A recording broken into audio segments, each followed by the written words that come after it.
Creating a storage job is simple. Under the Storage menu, click Create Storage Job. The new storage job screen will appear.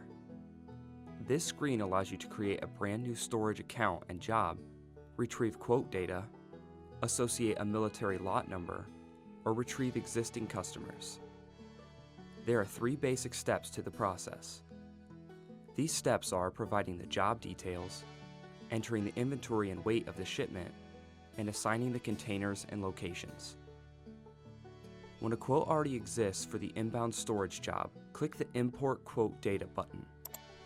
A pop-up window will appear asking you for the quote number. Enter the quote number for the inbound quote and click Submit, and the importable data for the job will appear in the dialog. First, select which address on the quote should be imported as the customer's billing address. If none of the provided options are correct, then select None. Next, you need to select which phone number should be associated to the storage account. Select the phone number from the drop-downs that you want to import as the primary, alternative, or fax number. Lastly, you need to define how the system treats the quote for import. There are 3 options: inbound, reference, and customer only. Inbound tells the system to associate the customer, inventory, and the quote itself to the storage job, with the quote acting as the inbound for the storage job. Reference tells the system to pull the customer and associate the quote as a reference quote, but will not be treated like an inbound storage job. This means that no inventory will be imported.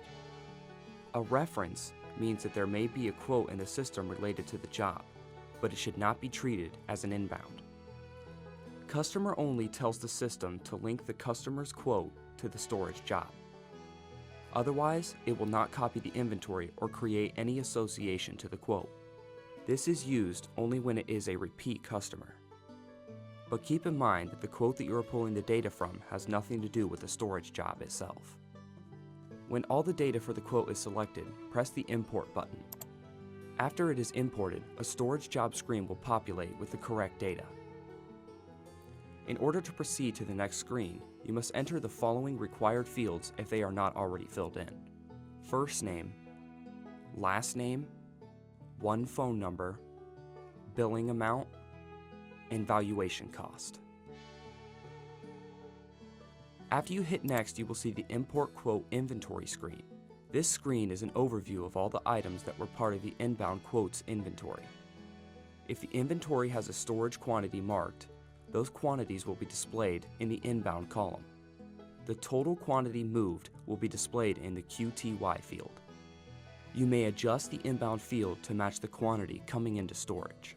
At the bottom of the screen, MovePoint has automatically calculated the estimated weight and coverage based off of the inbound quantities. Before proceeding, make sure to set the weight and coverage values either by copying in the estimated values or entering in the values from your paperwork and click Next. The final step is to add containers and locations to the storage job. On the Assign Container screen, enter in the containers numbers that were used on the job, or click List Empties to find empty containers to assign the job to. Once you add a container to the job, you may then provide an alias or other name for the container, such as Tan Couch, Baby Grand, or whatever helps you stay organized.